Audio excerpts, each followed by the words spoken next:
Flashback.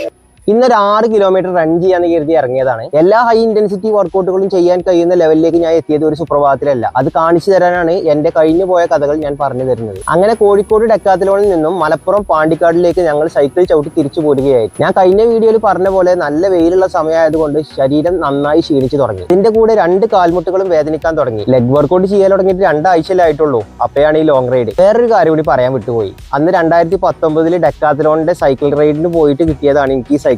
ഇത്രയും വർഷമായിട്ടും എല്ലാ റൈഡിനും ഉപയോഗിച്ചിട്ടും ആൾക്ക് ഇപ്പോൾ ഒരു കുഴപ്പമില്ല. ഡെക്കാത്തലോണിന്റെ പ്രൊഡക്റ്റ് ഉപയോഗിക്കുന്നവർക്ക് അറിയാം അതിന്റെ ക്വാളിറ്റി. അങ്ങനെ കാലിന് അസഹ്യമായ വേദന തുടങ്ങി. വേദന സഹിക്കാൻ കഴിയാത്തത് കാരണം സൈഡിൽ കാണുന്ന ബസ് സ്റ്റോപ്പിലൊക്കെ നിർത്തി റെസ്റ്റ് എടുത്തിട്ടാണ് നാട്ടിലേക്ക് സൈക്കിൾ ചവിട്ടി എത്തിച്ചത്. രാവിലെ 9 മണിക്ക് കോഴിക്കോട് ഡെക്കാത്തലോണിന് റൈഡ് സ്റ്റാർട്ട് ചെയ്ത് ഞാൻ മലപ്പുറം പാണ്ടിക്കാട് എത്തുന്നത് വൈകുന്നേരം 3 മണി 4 മണി ആയപ്പോഴാണ്. വേദന കാരണവും ഞാൻ സൈക്ലിംഗ് നിർത്തിയില്ല. ഇപ്പൊ എനിക്ക് ഈ കാണുന്ന സൈക്ലിംഗിന്റെ ആവറേജ് എന്റെ കുറെ കാലത്തെ ട്രെയിനിങ്ങിന്റെ ഫലമാണ്. വീഡിയോയുടെ ലെങ്ത് കൂടുന്നത് കാരണം ബാക്കി കഥ അടുത്ത വീഡിയോയിൽ പറയാം. വീണ്ടും കാണാം. ഫിറ്റ്നസ് ടിപ്സിനായി കൂടെ കൂടിക്കോ.